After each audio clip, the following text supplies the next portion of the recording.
Good day. The situation in Afghanistan continues to command global attention, and we've now had, of course, an address to the American people by President Biden of the United States. I do not propose to devote much time to that address.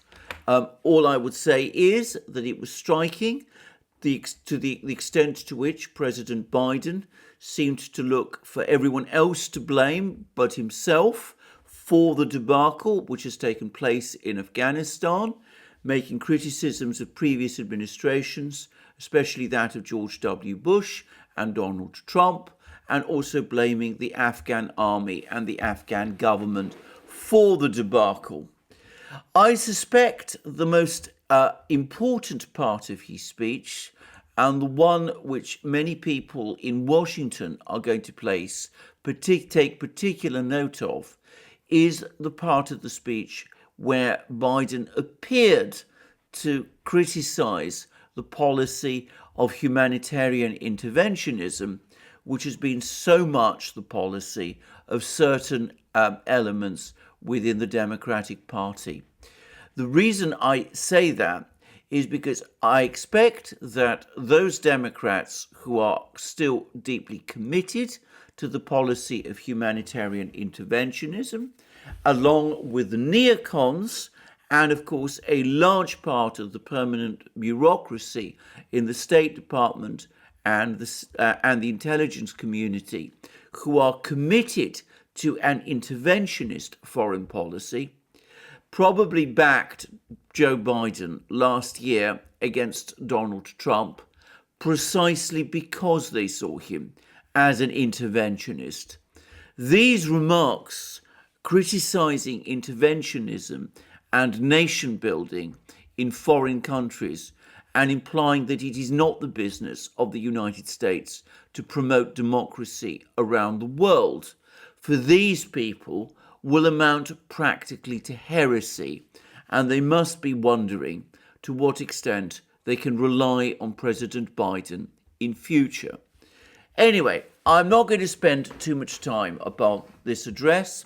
All I would say is also that its wooden tone and stilted delivery will have inspired few people, just as the president's decision to walk away without answering any questions will also have reinforced a view that this is an administration and not just a president which is hiding from responsibility in the face of an extraordinary debacle.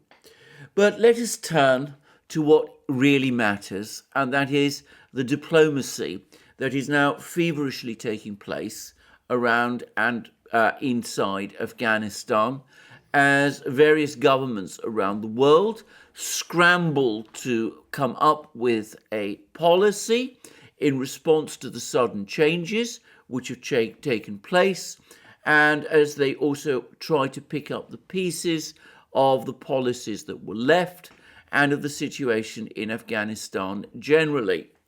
And it is interesting that not for the first time, the Russians seem to be making the most noise and seem to be the most active. As I discussed in my previous video, the Russian ambassador has now been in talks with the Taliban representatives currently in Kabul, and those talks have borne fruit, and it would seem that the ambassador's request for Taliban fighters to come to protect the embassy, the Russian embassy, have been heeded, and we also learn that Taliban fighters are also guarding the Chinese embassy also.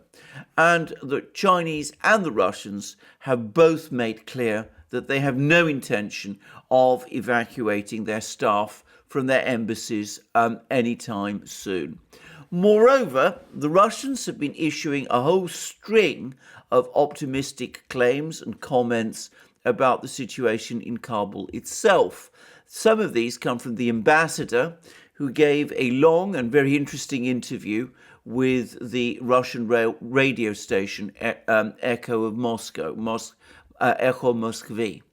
In it, he spoke of a stabilizing situation in Kabul, of peace and calm in the city, of conditions being actually better in Kabul than they were when President Ghani was in power, which is a pretty remarkable and extreme statement, and of the high hopes the Russians have that some kind of inclusive dialogue between the Taliban and the other groups that make up the communities in Afghanistan will take place, leading presumably and in time to the setting up of an inclusive government. And in the meantime, we also learn that the United States has been active, at least in the form of its Secretary of State, its chief diplomat, Antony Blinken, who has, in order of succession, telephoned the foreign ministers of China, Russia, Pakistan, and India to discuss with them the situation in Afghanistan and in Kabul specifically. Now, I have to say that the United States at the moment has very few cards available to play in this situation in Afghanistan, and one senses that this diplomatic push by Blinken is an attempt by the United States to gain and achieve relevance. And it's very striking that the readouts, the State Department's readouts of Blinken's conversations with the foreign ministers of these four countries are both brief and identical. I will read out briefly the readout provided by the State Department of Blinken's telephone conversation with the Russian Foreign Minister, Sergei Lavrov, which is identical to all the others and extremely vague and uninformative. This is what the readout says. Secretary of State Antony J. Blinken spoke today with Russian Foreign Minister Sergei Lavrov about developments in Afghanistan, including the security situation and our efforts to bring US citizens and vulnerable Afghans to safety. So it looks as if, from this call, that the primary purpose of Blinken's telephone calls to the foreign ministers was to secure the protection of the various people that the United States is trying to evacuate from Afghanistan and to achieve some degree of security for the operation that is currently being carried out at Kabul airport. Now, other statements have been perhaps even less informative. One reads, for example, a readout about Blinken's conversation with the Indian Foreign Minister, and it reads as follows. Secretary of State Antony J. Blinken spoke with Indian External Affairs Minister Dr. S. Jaishankar today about Afghanistan and the developing situation there. And we have almost the exact identical form of words about the with the Pakistani diplomats as well. So we see the United States trying to get the help of the Russians and, by the way, also the Chinese with the evacuation of their people from Kabul, and trying to probe the Indians, the Pakistanis also, as well as the Chinese and the Russians, for some indication of what those countries are planning to do about the problems in Afghanistan, with the United States presumably looking for some way to insert itself back into the diplomatic discussions about Afghanistan's future. Anyway, the Russians, for their part, have provided a great deal more information, as they often do, about Lavrov's conversation with Blinken. And we've had a long readout, which has been reproduced by the official Russian news agency, TASS. And the readout makes it clear, first of all, that it was Blinken who initiated the call with Lavrov, and it reads in part as follows. The sides discussed the situation in Afghanistan after that country's head of state fled the country and following the collapse of power bodies and amid the actual change of the regime. Sergei Lavrov informed his US counterpart about Russia's views on the situation and about the Russian embassy's contacts with representatives from all key political forces in Afghanistan in the interests of ensuring stability, law and order. Blinken in turn told Lavrov about the US administration's actions in the context of the evacuation of the US Embassy employees and the resolution of urgent humanitarian tasks stemming from the current situation.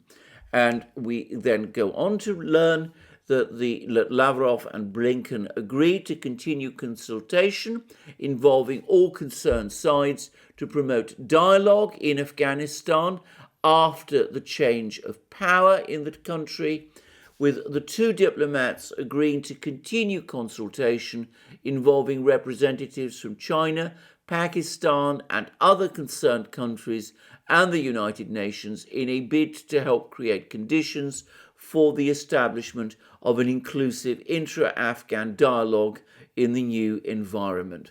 Now, notice the single most important point about this readout, which is that Lavrov essentially told Blinken that there has been an actual change of the regime. In other words, the Russians recognize and accept the fact that the Taliban are now in effective control. They are prepared to work with the Taliban and consult with the United States and keep the United States informed with a view to setting up an inclusive government in Afghanistan. But they accept the prevailing reality, which is that at the moment in Afghanistan and in Kabul specifically, it is the Taliban who are the power. And that, again, is an indication of the extremely realistic way in which the Russians conduct their diplomacy in the way that they deal with all the various parties that are engaged in conflicts like the one in Afghanistan that has been underway. And in the meantime, we also hear the Russians making all sorts of very strong comments about the previous president of Afghanistan, Ashraf Ghani, making it absolutely clear that if there is going to be an inclusive government, he will not be part of it.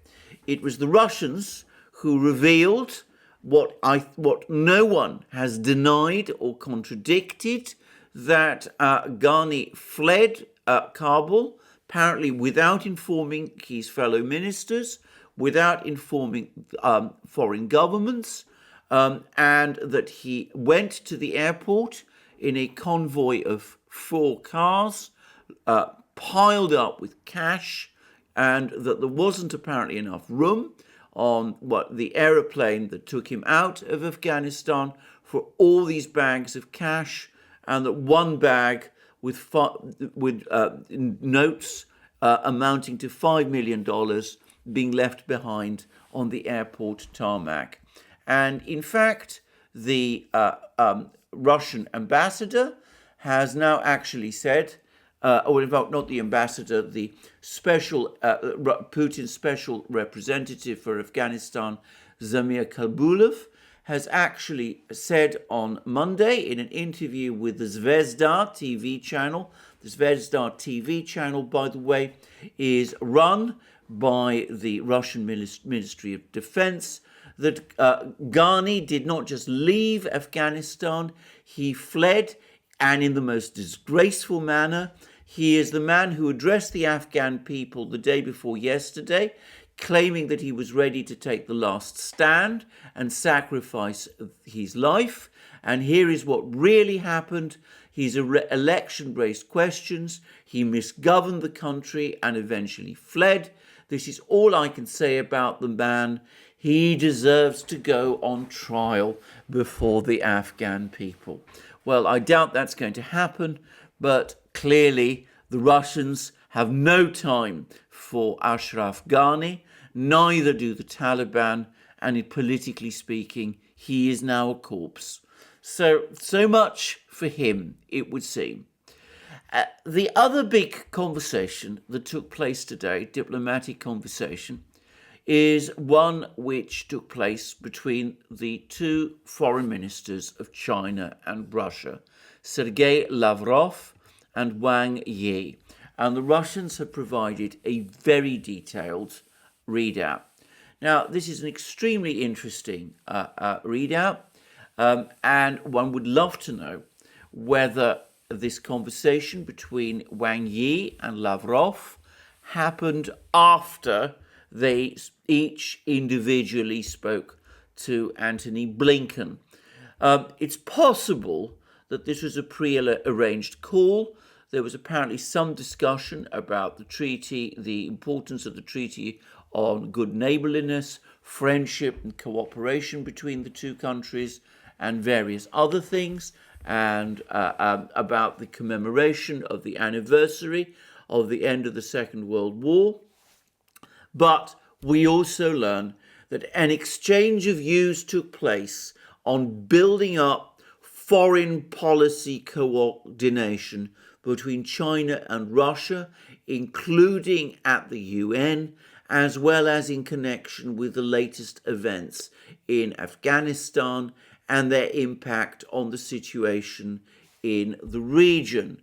And we learn also that the conversation took place in a traditionally confidential and friendly manner, which is an extremely, suggests an extremely warm exchange between Lavrov and Wang Yi. When leaders or foreign ministers or diplomats speak to each other in a full and frank way, you can be sure that there was a row. When they talk in a traditionally confidential and friendly manner, well, you know that the conversation was extremely friendly. And when it is traditionally confidential, it means that they are discussing lots of things which do not appear in the readout. And almost certainly those things relate to Afghanistan and what is going to happen there and what the response of these two countries, China and Russia, which are clearly coordinating, is going to be in light of the latest moves by the Taliban and by the United States. So, where are we? Well, we are still, it seems to me, at a very early stage in this situation. On the one hand, we have chaos at Kabul airport. As I speak, flights from Kabul airport have just about resumed and people are being brought out of there. But it remains the case that this has been a disorganized and chaotic evacuation for which there were clearly no contingency plans, and everything has been mishandled in the most catastrophically bungled way, causing a great deal of anguish in the United States and, of course, in Kabul also. But at the same time, we see the Chinese and the Russians coordinating with each other, talking with the Taliban, talking about setting up some kind of interim government with the Taliban. Everybody agreeing, the Taliban, the Chinese and the Russians, that Ashraf Ghani, the disgraced former president, will have no part in this government, and indeed the government that he led is now essentially ended and is a corpse, but at the same time looking for some way forward to stabilize the country so that peace can be brought back to Afghanistan and the country can then be integrated in the Eurasian institutions, the Eurasian system, which the Chinese and the Russians are discussing.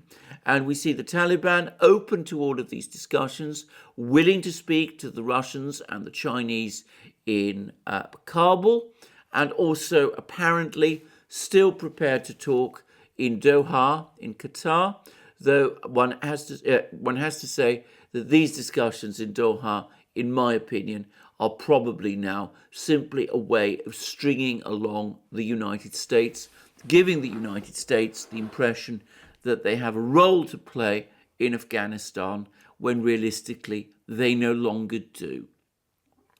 And that, I think, is the major summary of these international exchanges. What we see is the United States, in the person of Antony Blinken, trying to find ways to make the United States meaningful again in the face of a humiliating, some would even say disgraceful debacle. And the reality being that the United States has been marginalized. It is no longer a big player in Afghanistan. The big players are the Chinese and the Russians, who, in discussion with the Taliban, are going to work to try to sort out the problems of Afghanistan to the extent that that is possible. And other countries like Iran and India, and especially Pakistan, will also be consulted and involved. But as far as the United States is concerned, it is, to all intents and purposes, out in the cold. Well, there is an irony, of course, in all of this, because the Afghan wars, as I repeatedly say, did not begin on 9/11. They actually began much earlier, in 1978 and 1979, when the United States, at that time, decided to support the Mujahideen insurgency against the Soviet-backed government in Kabul, which had taken power in the so-called Sour Revolution of April 1978. And that decision by the United States to back the Mujahideen insurgency was what initiated the process of fighting and war that has racked Afghanistan ever since. And of course, the reason the United States did that, the reason it intervened in Afghanistan in that way, way back in the 1970s, was because it was concerned about the growth of Soviet influence in that country and was worried that the Soviets would eventually establish a strong presence in Afghanistan, and at the same time the United States was looking to use the Soviet Union's involvement in Afghanistan as a way to involve the Soviet Union in a prolonged insurgency war which would drain Soviet resources and which would at the same time punish the Soviets in some form for the previous US debacle in Vietnam. That was the reasoning when the United States intervened purposefully in Afghanistan in 1978. And now the wheel has turned full circle. A series of wars initiated in order to end Soviet influence in Afghanistan have ended with the collapse of American influence in Afghanistan. Russia, the successor of the Soviet Union, is by contrast still there. It's talking to the Taliban. It retains its embassy. It's on good terms with the leaders of the Taliban, or at least on civil terms with them. It talks about a stabilizing situation.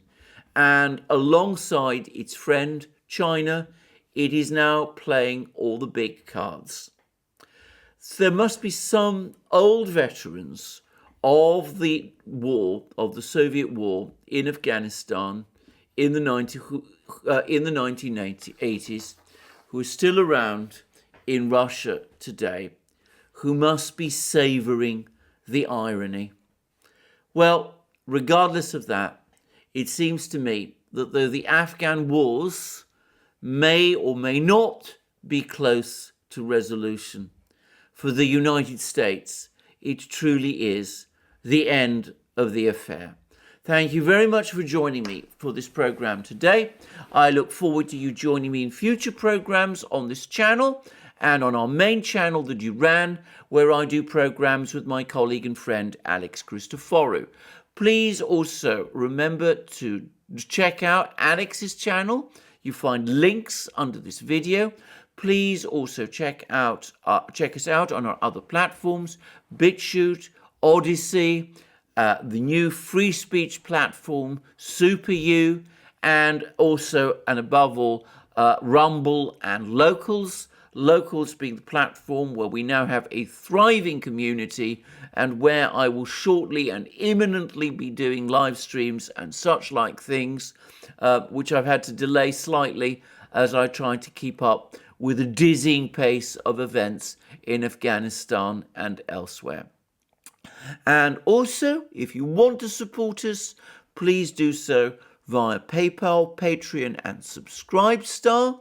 And also, you go to our shop, buy yourself the amazing things that you will find there, our great magic mugs, our hats, our hoodies, our sweatshirts, our t-shirts, and all the rest.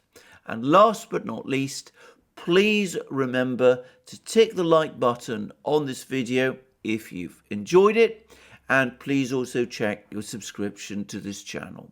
And thank you again for joining me today, and I look forward to you joining me again soon. No doubt we will be discussing Afghanistan more, since this remains a very fluid situation, but don't worry, if you're becoming tired of this subject, we will be just talking about other things too. So please remember to check my channel and our main channel, the Duran, and join us again, and have a nice day until you do.